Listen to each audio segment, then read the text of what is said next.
नमस्कार विद्यार्थी मित्रांनो, आपल्या आजूबाजूला प्रत्येक गोष्ट आपण मोजत असतो. दूध लिटरमध्ये, भाजी किलोमध्ये, तर अंतर किलोमीटरमध्ये. पण तुम्हाला माहिती आहे का की विज्ञानाच्या जगात अशा 7 खास राशी आहेत ज्याच्यावर संपूर्ण सृष्टीचं मापन अवलंबून आहे. यांनाच आपण मूलभूत राशी म्हणतो. आजच्या व्हिडिओमध्ये आपण या 7 राशी, त्यांची रंजक इतिहास असलेली SI एकके आणि ती कशी मोजली जातात ही अगदी सोप्या भाषेत पाहणार आहोत. मी आहे तुमची मराठी लेक्चरवाली. चला तर मग विद्यार्थी मित्रांनो सुरुवात करूया. बघा, जी काही पहिली राशी आहे ती आहे बघा लांबी. काय आहे बघा ती लांबी. आणि ह्या लांबीला आपण काय म्हणतो बघा लेंथ. काय म्हणतो बघा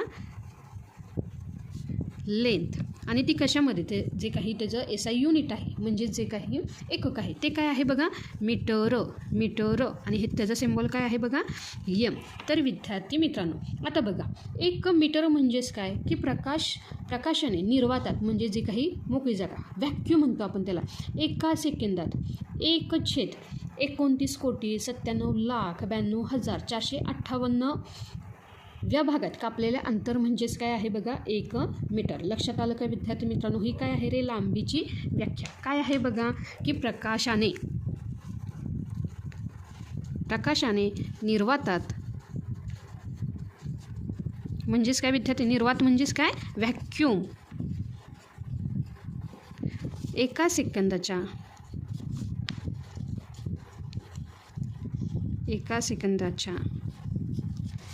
1 काय आहे बघा 29,97,92,458 भागात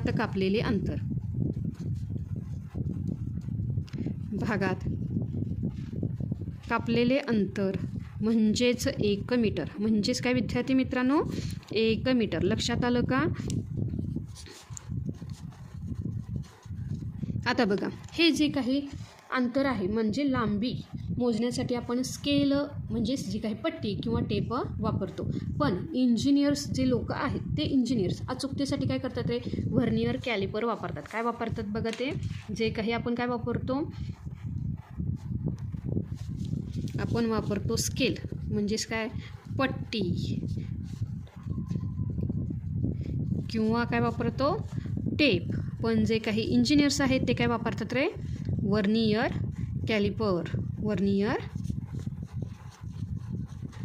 कॅलिपर. लक्षात आलं का? आता बघा, तुमची उंची असू दे किंवा तुमच्या घराचे क्षेत्रफळ मोजण्यासाठी आपण काय करतो रे याचा वापर करतो. लक्षात आलं का? त्यानंतर जी काही दुसरी राशी आहे ती काय आहे बघा वस्तुमान. काय आहे बघा वस्तुमान. आणि आता बघा, वस्तुमान म्हणजेच काय मास. विद्यार्थी मित्रांनो, वस्तुमान म्हणजे मास आणि वेट म्हणजे वजन. हे नेहमी लक्षात ठेवा. मुलं ह्यामध्ये गल्लत करतात, तर असं अजिबात करायचं नाही. आणि वस्तुमान मोजण्यासाठी आपण काय वापरतो बघा किलोग्रॅम. काय वापरतो किलोग्रॅम. हे काय झालं त्याचं एकक. आणि त्याचं जे काही सिम्बॉल आहे तो काय आहे बघा kg. किलोग्रॅम म्हणजे kg. तर विद्यार्थी मित्रांनो, जे काही फ्रान्समधील सेव्हरस येथे ठेवलेल्या प्लॅटिनम इरिडियमच्या एका विशिष्ट दंडगोलाचे वजन म्हणजेच 1 किलो आहे. लक्षात आलं का? हे काय आहे रे हे वस्तुमानची काय आहे व्याख्या. काय जी प्लॅटिनम इरिडियम. बघा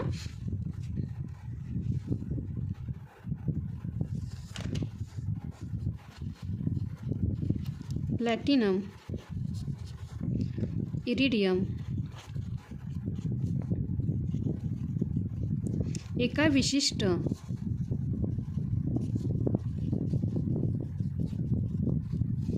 दंडगोलाचे वजन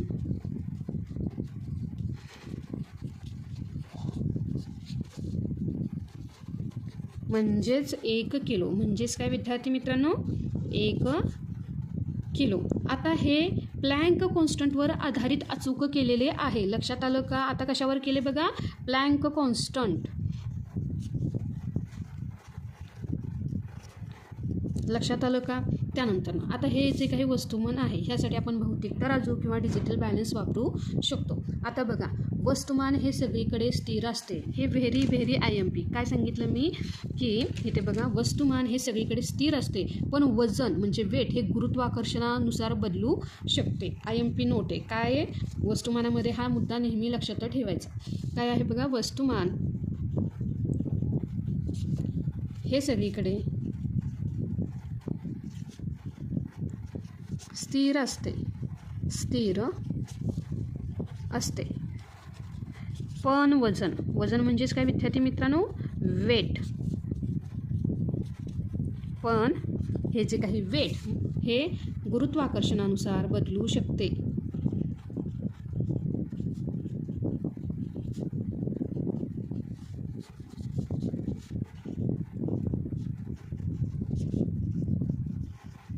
त्यानंतर जी काही तिसरी भौतिक राशी आहे तर ती आहे बघा वेळ. काय आहे बघा? वेळ. वेळ म्हणजेच काय विद्यार्थी मित्रांनो? टाईम. टाईम हा कशामध्ये मोजला जातो? सेकंद. कशामध्ये? सेकंद. आणि त्याचं जे काही सिम्बॉल आहे तो काय आहे बघा? यस. काय आहे? यस. लक्षात आलं का? तर बघा विद्यार्थी मित्रांनो, आता सीझियम हा 133 हा अणुजीवा 9 अब्ज 19 कोटी 26 लाख 31,770 वेळा कंप पावतो, म्हणजे व्हायब्रेट होतो. तेव्हा जो वेळ लागतो त्याला काय म्हणायचे? 1 सेकंद म्हणायचे. काय सांगितलं मी बघा? जो काही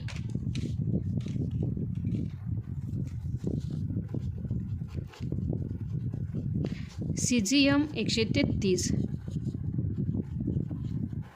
हा अणुजीवा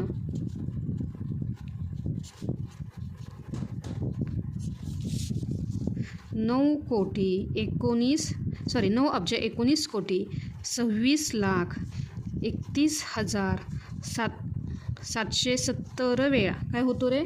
कंप पावतो. काय होतो? 770 वेळा काय होतो रे? कंप. कंप म्हणजेच काय? व्हायब्रेट होतो. कंप पावतो म्हणजेच काय? व्हायब्रेट होण्यासाठी जो वेळ लागतो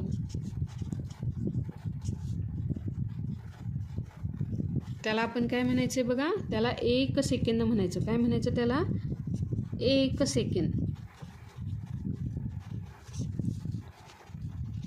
आपण जे घड्याळामध्ये म्हणतो ना 1 सेकंद झाला, लक्षात आलं का विद्यार्थी मित्रांनो? 1 सेकंद कशाला म्हणायचा? जो काही सीझियम 133 हा अणू काय होतो? 9 अब्ज 19 कोटी 26 लाख 31,770 वेळा कंप पावतो. तेव्हा जो वेळ लागतो त्याला काय म्हणायचे? 1 सेकंद म्हणायचे. आणि बघा जे काही अणू घड्याळ म्हणजे जे ॲटॉमिक क्लॉक सर्वात अचूक असते. आपण दररोज कोणती घड्याळ वापरतो? डिजिटल किंवा अनलॉक घड्याळे वापरतो. लक्षात आलं का? कोणतं घड्याळ सर्वात अचूक असते? ते अणू घड्याळ, ज्याला आपण काय म्हणतो रे? Atomic clock. काय आहे बघा ते? ॲटॉमिक अणू घड्याळ म्हणजेच काय विद्यार्थी मित्रांनो?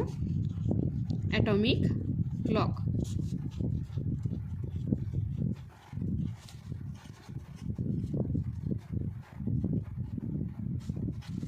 त्यानंतर जी काही चौथी राशी आहे ती काय आहे बघा? तापमान.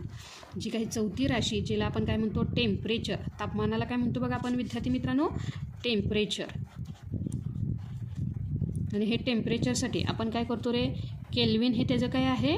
एकक आहे. आणि त्याची जी काही संज्ञा किंवा जे काही सिम्बॉल आहे तो काय आहे रे? के. आता बघा पाण्याचा त्रिकबिंदू म्हणजे ट्रिपल पॉईंट ज्याला ज्या तापमानाला असतो त्याच्या 1/373.16व्या भागाला 1 केल्विन म्हणतात. काय आहे बघा? की पाण्याचा त्रिकबिंदू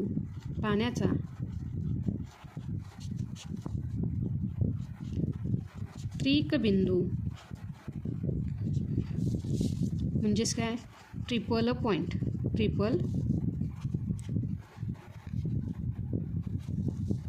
ज्या तापमानाला असतो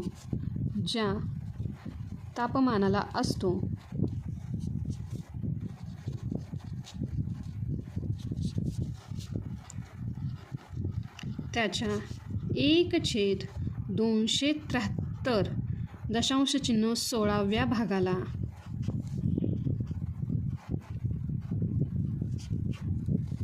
1 केल्विन म्हणतात. काय म्हणतात बघा? 1 केल्विन म्हणतात. लक्षात आलं का विद्यार्थी मित्रांनो? आता बघा हे जे काही साधन आहे हे काय आहे बघा? थर्मामीटर. काय आहे बघा?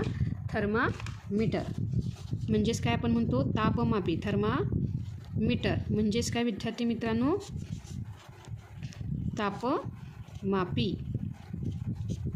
आता बघा आपण व्यवहारात काय करतो रे, सेल्सिअस वापरतो, पण वैज्ञानिक जे काही सूत्र आहे त्यामध्ये नेहमी केल्विन वापरतो. आपण काय म्हणतो, माझा ताप काय वाढला, एवढ्या डिग्री सेल्सिअसनं वाढला आहे. लक्षात आलं का? आपण वैज्ञानिक सूत्रांमध्ये तापमान हे नेहमी केल्विनमध्ये वापरलं जातं. लक्षात आलं का? त्यानंतर जे काही 5वं आहे ते काय आहे बघा, विद्युतधारा. काय आहे तापमानानंतरनं, विद्युत धारा, ज्याला आपण काय म्हणतो, इलेक्ट्रिक करंट. काय म्हणतो बघा, इलेक्ट्रिक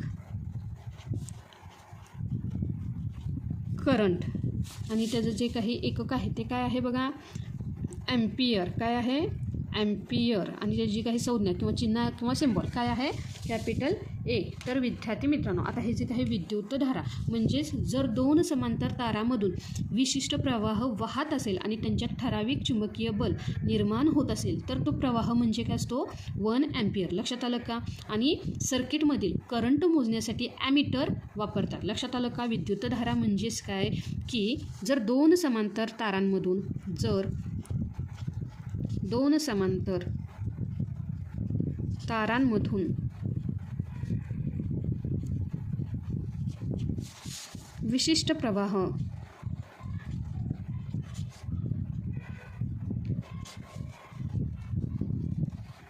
वाहत असेल आणि त्यांच्यात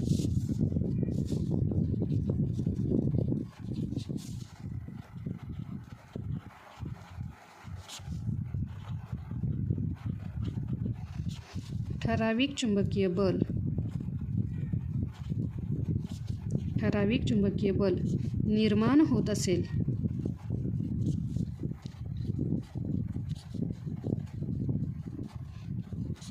तर तो प्रवाह म्हणजे 1 ॲम्पियर. म्हणजेच काय विद्यार्थी मित्रांनो, 1 ॲम्पियर. आता बघा काय आहे, सर्किटमधील जो काही करंट मोजण्यासाठी काय सांगितलं बघा, सर्किटमधील करंट मोजण्यासाठी आपण काय वापरतो, ॲमीटर.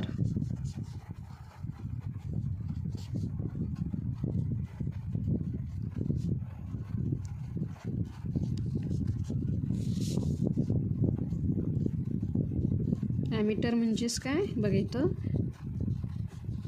ॲमीटर वापरतात. लक्षात आलं का? त्यानंतर पुढील जो काही भौतिक राशी आहे तर ती काय आहे बघा, तर 6वी भौतिक राशी आहे द्रव्याचे प्रमाण किंवा पदार्थाचे प्रमाण. त्याला आपण काय म्हणतो, अमाऊंट ऑफ सबस्टन्स. द्रव्याचे प्रमाण ज्याला आपण काय म्हणतो, अमाऊंट ऑफ सबस्टन्स.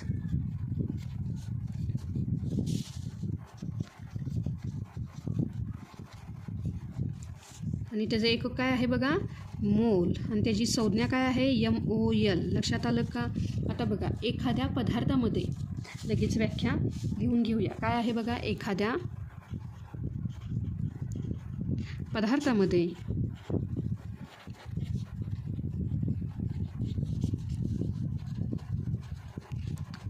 कार्बन 12 ग्रॅममध्ये 12 ग्रॅममध्ये जेवढे अणू असतात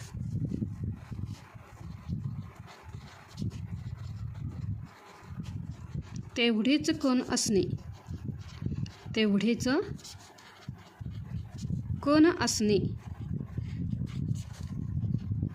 म्हणजे 1 मोल. लक्षात आलं का विद्यार्थी मित्रांनो? आता बघा हे प्रत्यक्षपणे मोजता येतं नाही, तर मोलार मासवरून म्हणजे जे काही गणिताद्वारे काय केलं जातं ते हे काढले जाते. लक्षात आलं का? आता जी काही शेवटची राशी आहे ती काय आहे बघा, तर शेवटची राशी आहे दीप्ती तीव्रता. काय आहे बघा, दीप्ती तीव्रता, ज्याला आपण काय म्हणतो, ल्युमिनियस इंटेन्सिटी. काय आहे, ल्युमिनियस इंटेन्सिटी. तर बघा विद्यार्थी मित्रांनो, आता हे जे काही एकक आहे ते काय आहे बघा, कॅन्डेला. काय आहे बघा, कॅन्डेला म्हणजेच काय, इथं मराठीत येते बघा कॅन्डेला. आणि त्याचे जे काही सिम्बॉल आहे ते काय आहे बघा, CD. काय आहे बघा, CD. आता बघा प्रकाशाचा स्रोत एका ठराविक दिशेला किती ऊर्जा बाहेर फेकतो त्याचे मापन म्हणजेच काय, कॅन्डेला. काय आहे बघा, प्रकाशाचा स्रोत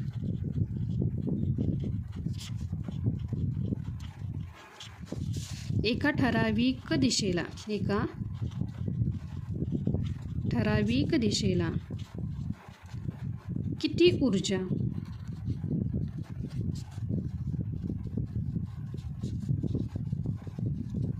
बाहेर फेकतो?